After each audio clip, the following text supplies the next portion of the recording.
Sa edad na 34 years old, wala pang sariling pamilya si Jeff.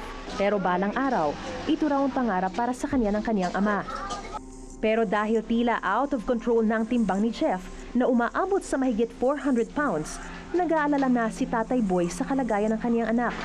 Talagang sobra taba ni Jeff. Talaga. Oo, sobra taba niya kaysa makautol niya. Una-una, risky ako sa sakit eh. Once na may dumapo sa akin sakit, siyempre, hindi porket pataba, healthy, di ba? Sa bahay at sa trabaho, mahilig magpatawa si Jeff. Pero para makontrol ang kanyang timbang at kanyang kalusugan, hindi biro ang kailangan niyang pagdaanan. Una namin siyang ipinakilala sa isang clinical psychologist para malaman kung ano ang posibleng dahilan ng kawalan niya ng kontrol sa pagkain. Masarap kumain, yun lang. Wala nothing to do with meron kang dinidibdib, no? No, wala po. Even yung hindi ka nakakatulog. Wala po. Talagang wala. Hindi po ako marunong magtanim ng sama ng loob eh. Pag ginawa ko yun, baka magkasakit ako sa puso eh.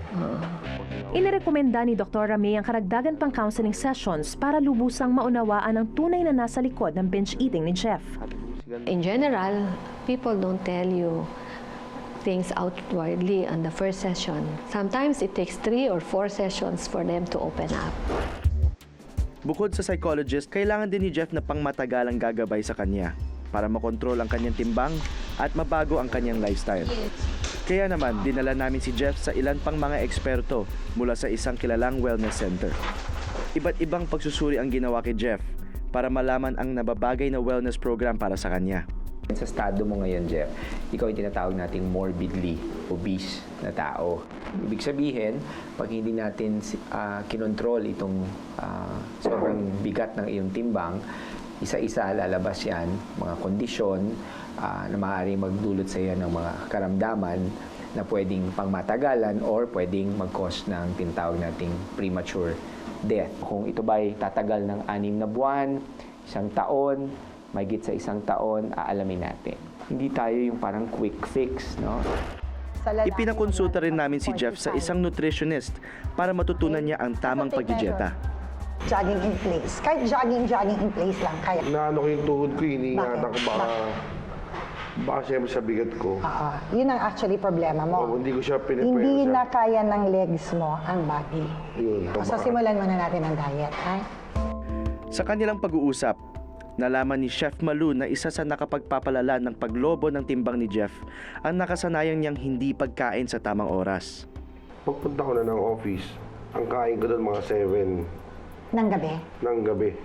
So mula alas 2 hanggang alas 7 ng gabi, wala kang pagkain. Wala, ma'am. Yun na. Water lang. Yun ang nakakataba. Labis din daw ang intake o pagkain ni Jeff ng mga sangkap na malakas makataba tulad ng asukal. Namili ka sa mga cakes, pastries, ice cream, Leche plan, ma'am.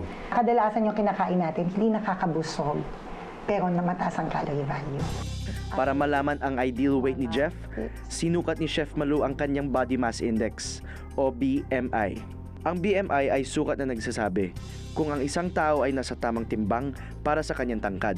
Kung ang normal na BMI ay 18.5 hanggang 24.9, malayong-malayo daw dito si Jeff. Jet, ang BMI mo ay 86. Pag 30 ang BMI mo, obese ka na. Pero pag 86 ang BMI mo, anong patawag doon, Jet? Over. 5'9 ka, di ba?